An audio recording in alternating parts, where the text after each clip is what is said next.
Hi, folks. Looks like I have the camera facing the wrong way. All right. Hi. Hello, everyone. Welcome back to the Farm Bureau Update.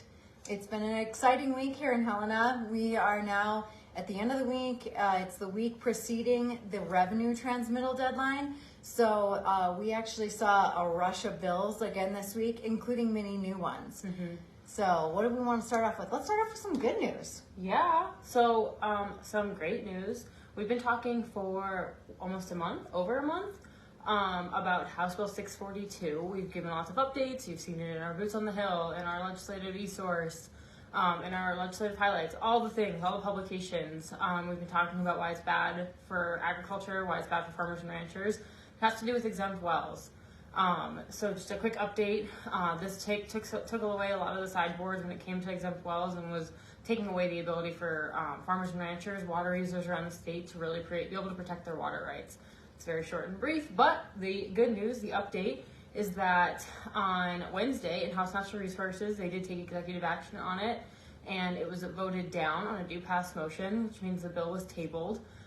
It was on a 10-5 vote, so we really appreciate... Or 5-10 rather, on the do pass. Yes. So it had 5 in support, 10 against. Yes, so a big thank you to all of our members who sent emails to the legislators through the action alert, who called their legislators, talked to the legislators they knew, and just came to Helena or testified via Zoom.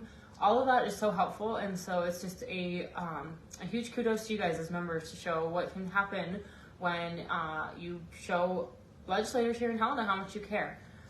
So great work, and that's one of the good news. You want to start with some other good news? Sure, but first I also want to thank the representatives on the House Natural Resource Committee that voted against that bill and then proceeded to table it. Mm-hmm. We really appreciate them listening to all of you and your concerns and thinking about the really negative consequences that legislation would have had were it to become law. So big thank you to them.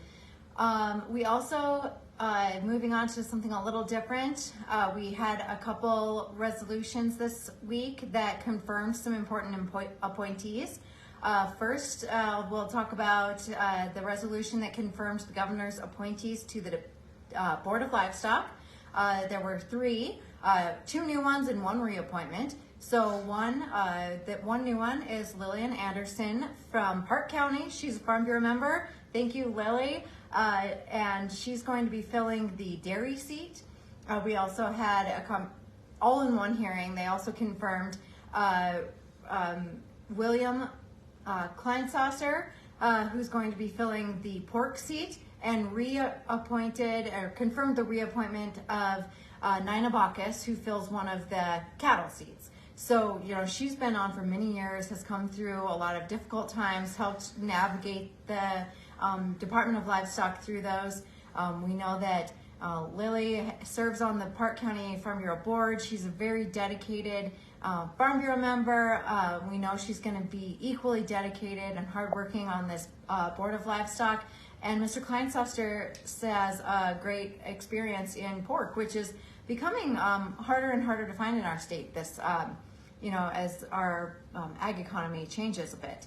So they had a great hearing. They were all here, and the Senate Ag Committee went ahead and passed them out right away, right after the hearing, which isn't always common. So a great vote of confidence there. And then those new appointees went to their new responsibility and had a Board of Livestock meeting the following day. So it was great having them in town. Yeah, and we got to support one other confirmation this week, and that one was for a Supreme Court appointee for the Chief Water Judge. So Chief Water Judge right now is Russ Mackley, and he was reappointed for another term. We were able to support that. Of course, the Water Court serves you guys, farmers and ranchers, water users around the state in a lot of different capacities, but especially when it comes to adjudication and final decrees. He's done a great job. One of the things he pointed out was how long it has taken for adjudication to happen, and how long it's taken to get to some of these final decrees throughout the years. And he said, I think it was already in the past year. Other years they'd do 1, 2, maybe 3, and in the past year there's been 15. So that's just a really great example of his leadership and all the great work that he's been able to do so far. And so we were able to appoint him going forward. And there's a lot of support from all different folks. Sorry, I got distracted because I noticed the microphone is on in the room. I'm gonna shut that off really fast. We're in a committee hearing room right now. This is on the Senate side. This is where Senate Fish and Game meets. I think Business and Labor, several others. So now we're probably being recorded somewhere more than once. It's all good. There's no hearings on right now, so I doubt it went anywhere. But the green light is always something we look for when we testify to make sure folks that are watching or folks in the room can actually hear and understand us. So anyways, back on track. We're very pleased to be able to support Chief Judge Russ McLeay. And the last thing I was just going to add is he's always been a really great resource to our members. There's been a lot of conversations over the years, and whenever myself or anyone from Farm Bureau asked, hey, can you talk to our members? Can you explain some of this stuff? He's always been happy to, and I have very good feelings that he will continue to be. So we're happy with that one. That was heard in Senate Judiciary this week. Yes. So now to jump into some a little bit meatier topics. We had another bill. Well, I think this is a little interesting. I was going to say the number. It was House Bill 885 that I want to talk about. That number being so high indicates the number of bills that have come through that have actually been requested and have been drafted. What did you say the highest bill number you saw today was? Yeah, so I was looking this morning. The highest bill number on the House side, so House bill, it was 970. And that's just on the House side. So on the Senate side, it went up to like the high 500s, but in total there's about 1,500 introduced bills. And I was looking, there's still about 300 or 3,000 unintroduced bills. So we had talked a few weeks ago about like just the pure mass amount of bills and the high numbers and stuff. What's the and that just goes to show like there's still a lot of conversations happening. Unfortunately, we're kind of a little too late for them to do much unless things become a study bill or something. But I would say that's fortunate. We've had plenty of bills in the last, over this whole session, but in this week. I wish I could look this morning, but I think when I looked on Monday, there was over 300 bills scheduled, and I am very confident saying there was a lot more than 300 bills heard this week. Yes. Yeah. So getting back from our little rabbit trail, House Bill 885 was a House version of kind of a combination of two Senate bills that we opposed on the Senate side. Both of those were tabled and are dead because they missed the first transmittal deadline. This was introduced on the House side with a revenue in it so that it could be considered a revenue bill and be heard late in the session. So what this bill does is it, again, kind of turns the way the PALA program works right on its head. Under current rules, under the law for PALA, which was established only back in 2019, landowners can grant access to isolated state or federal sections through whatever means they choose. They negotiate that agreement with the Department of Fish, Wildlife, and Parks, who then puts a value on that access, and it's a great way for us to achieve that carrot versus stick kind of approach to landowners providing access for recreation, whether that be hunting or bird watching or watching the northern lights or whatever they want to put into there. So it's a great program that works well. Unfortunately, under this bill, this would have allowed the neighboring landowner who does not have the lease on that isolated state section to grant that access.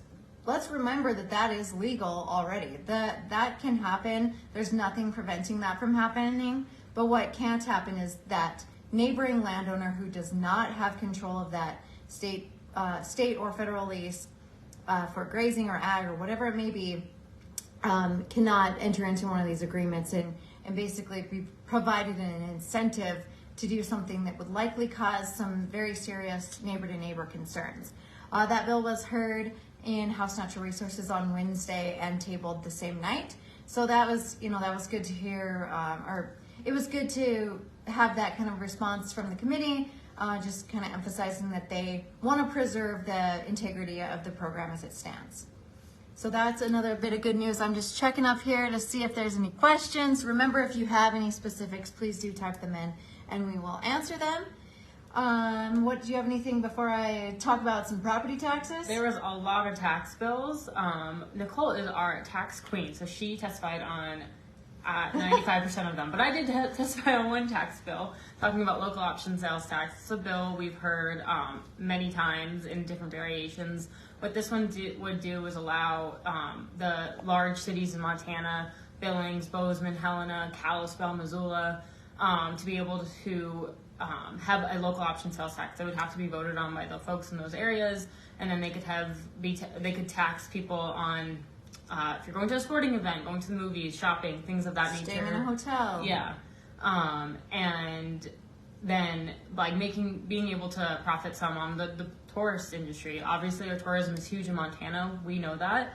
But the reason we oppose this is because when our members go to town to do all of those things, and do a big shopping trip, whatever it might be, they then get treated like tourists, and then they have to pay an extra fee. And then on top of it, the fee that they're paying into doesn't go and benefit their local communities. So we oppose that one. That bill was tabled also on the same day in Senate tax yesterday. Yes. Feels like forever ago. This has been a long week, but yes, that is good news. All of, in every iteration of these local option sales tax bills that I've ever seen in the last 8 sessions, they all basically result in an export of rural dollars into cities to, provide for their property tax relief or provide for their infrastructure. And that's just not the best way to tax and govern. Mm-hmm. It's also harmful to rural people. So we don't want that to happen. So speaking of rural people, we had a big discussion this week over 3 days in House Tax on an important issue that is something our members are concerned about, that you all out in the country have told us is important that we look into and try to fix. And so we appreciate the attention being paid to this subject for sure. But let me explain a bit about how all of these bills work and why they don't quite hit the mark on what our goals are. So, the question here is what to do with farms or ranches. In this case, it's usually ranches that are purchased by someone who does not intend to use it for agriculture and takes it out of production. There is an interest in the state to create, and amongst our members too, to create a new separate class of property for essentially recreational land that was once ag land but now has no ag production on it and is now owned by a person or entity that does not plan to farm it. We're also really particular about making sure that regardless of who owns it and who's doing the work, if the landowner is leasing that property to someone who is farming and ranching, they should still be eligible to be considered ag land because it is still being used for agriculture. It's maybe not the owner farming it. So there were 3 bills introduced this week that all looked at addressing this issue and all had a different approach. So the first one I'll talk about was heard yesterday. It was House Bill 960, so one of the very last ones introduced. And it basically did 3 things. It created a new class of property for recreational property. It did not define what recreational property was, but instead put the burden onto an actual farmer or rancher or anybody who owns land in a size, a section or more, so that's generally going to be farmers and ranchers, puts the burden on us to report to the department every year and prove to them that we are indeed a bona fide agriculture operation.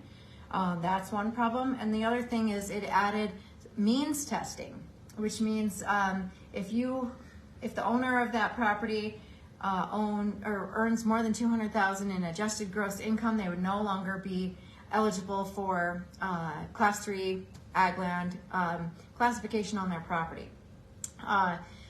Obviously, it's odd to add means testing to property taxes